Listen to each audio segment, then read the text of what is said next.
Oi pessoal, eu sou o Gabriel Torres, editor executivo do site Clube do Hardware, e esse é mais um episódio da nossa série Mitos do Hardware. E no episódio de hoje a gente vai falar sobre produtos gamer. Por que é necessário um episódio sobre produtos gamer? O que são produtos gamers? Bom, em teoria, produtos gamer são aqueles que dão algum tipo de funcionalidade diferenciada para os usuários que gostam de jogar jogos, seja de forma um pouco mais competitiva ou seja de forma casual. Só o que a gente tem visto no mercado é a proliferação de produtos que os fabricantes estão rotulando e vendendo como sendo produtos gamer, que na verdade não trazem funcionalidade nenhuma. O nome é usado apenas por motivos de marketing, ou às vezes, quando adiciona alguma funcionalidade, na verdade, é apenas alguma função estética, sem adicionar nenhuma capacidade nova de verdade que vai beneficiar os jogadores. Então vamos falar sobre cada tipo de periférico, e o que você deve procurar para identificar um periférico que realmente seja voltado para jogadores, voltado para jogos, que realmente dão uma funcionalidade extra para você saber separar dos produtos que realmente são gamer daqueles que são apenas gamers de boca para fora, de rótulo, apenas dão uma nova roupagem a um produto normal. Pois bem, vamos começar falando de teclados. O que um teclado gamer tem de diferente de um teclado convencional para o usuário comum?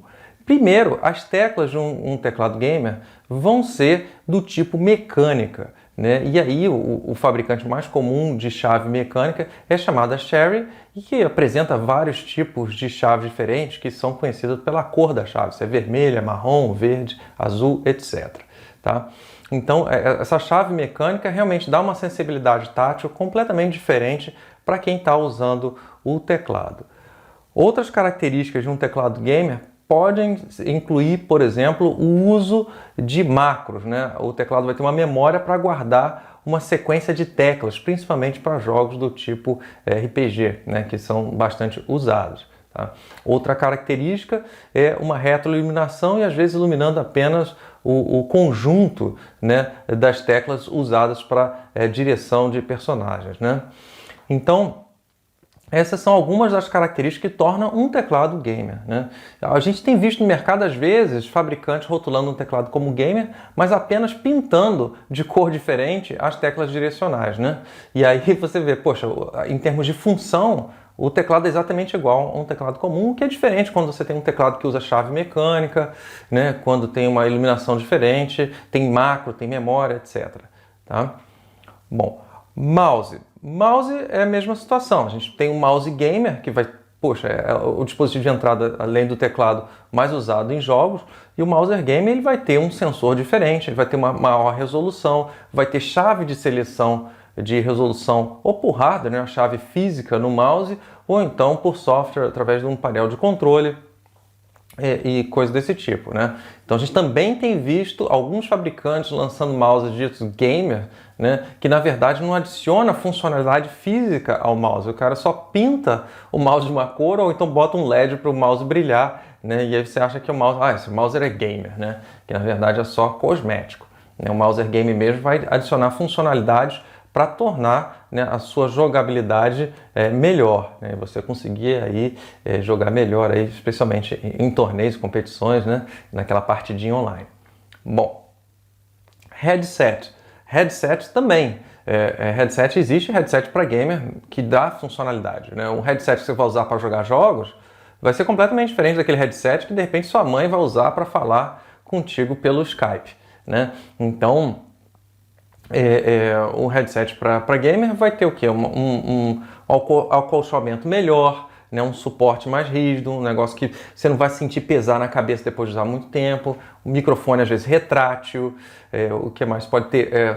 Ou som físico de 5 canais ou 7 canais, ou mesmo virtual, para você ter uma noção de som espacial, de onde está vindo, você está jogando um jogo de tiro, de onde está vindo o tiro, Então é isso que você deve procurar num headset gamer, né? Também, claro que também tem os headsets que eles estão vendendo aí como gamer, que na verdade é um headphone comum só colorido, né? Em vez de trazer funcionalidades que vão ser usadas especificamente para gamers. Bom, continuando.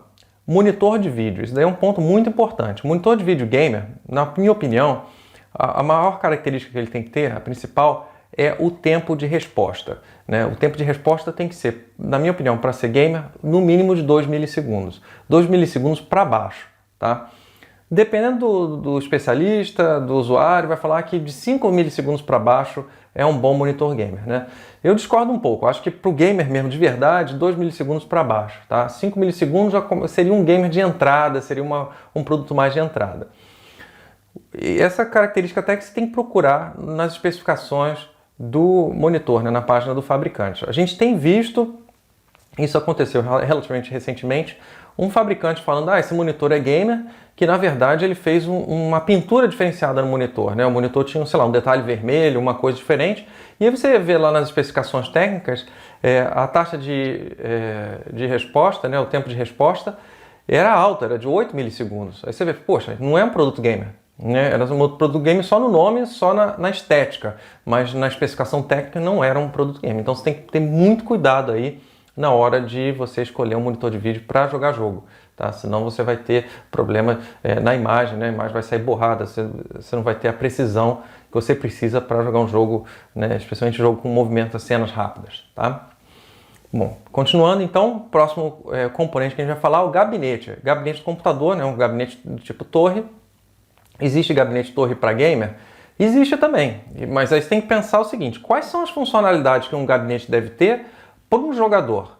Tá? Eu vou destacar duas. Primeiro, alça de transporte, né? Se você for um jogador que gosta de ir para LAN Party, para levar seu computador para algum torneio, um gabinete com alça de transporte vai te ajudar muito, né?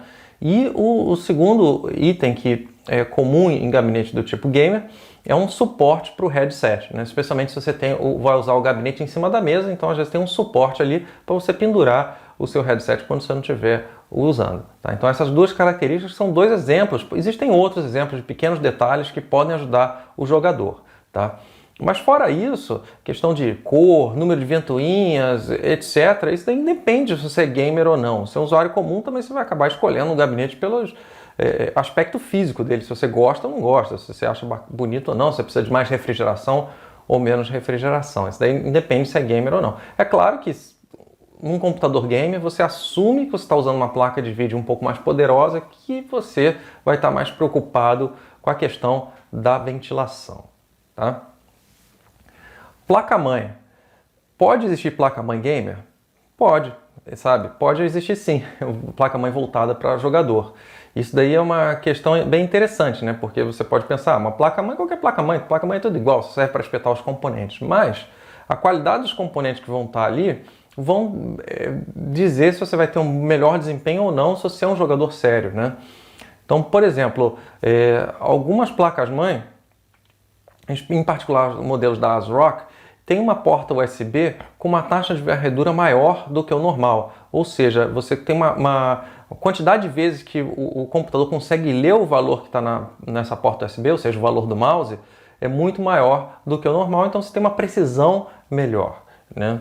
Outra característica que você pode ter que ajuda jogos é se você tiver um chip controlador de rede dedicado da série Killer, né? Então isso aí, esse tipo de chip tem um tempo de resposta menor, né? Então particularmente para os jogos online é melhor porque você descarrega o processador da máquina de fazer determinados processamentos para processar pacotes de rede. Então em teoria você melhora aí o desempenho, né, de jogos online. Claro que desempenho de jogo online também está dependendo de uma série de outros fatores que às vezes acaba mascarando o benefício desse tipo de rede aí adicional.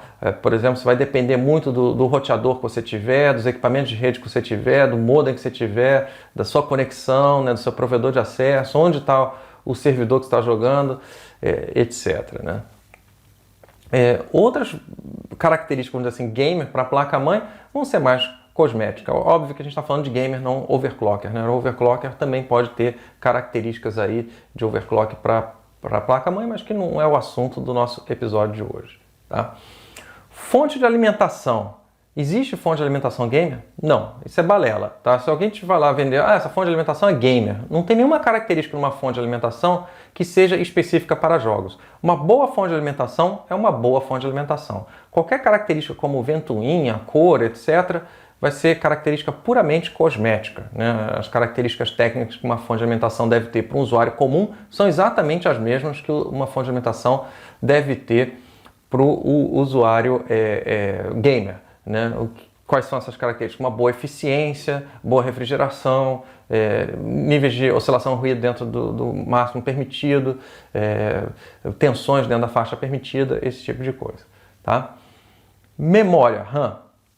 Existe memória RAM para gamer? Mais uma vez, é cosmético, né? Pode existir memórias com LEDs piscando, etc., para ter um visual diferenciado, né? Mas não significa que vai ser voltado para gamer.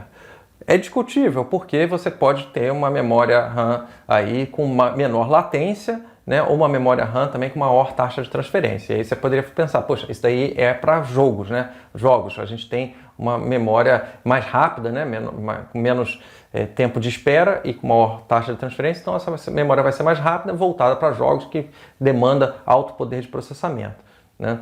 Mas é questionável porque a gente já fez alguns testes no Clube do Hardware e viu que a diferença de desempenho é irrelevante, mas se você quiser comprar uma memória específica, né, de gamer, de alto desempenho, etc., pode comprar, mas eu não diria que seria para gamer. Por quê? Específico para gamer?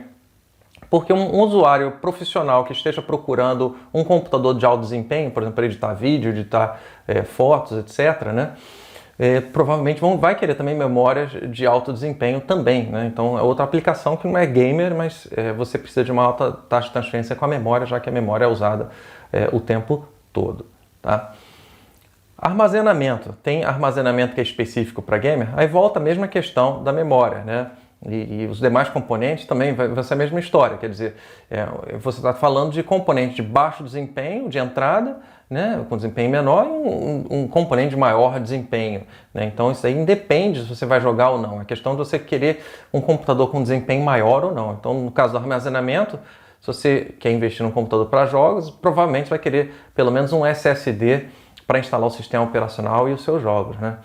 Então, mas isso também é válido para qualquer usuário que queira um computador de alto desempenho, como eu dei o exemplo, para editar vídeo, editar foto, etc. Então esses são os componentes básicos do computador e o que você deve pensar aí na hora de saber identificar se um componente é realmente gamer no ponto de vista que ele vai te dar benefícios para você melhorar a sua partida, a sua jogabilidade, ou então são apenas características cosméticas, né, visuais, que não vai alterar nada o funcionamento, mas parece mais bonitinho, tá bom? É isso aí, um grande abraço e até o próximo episódio.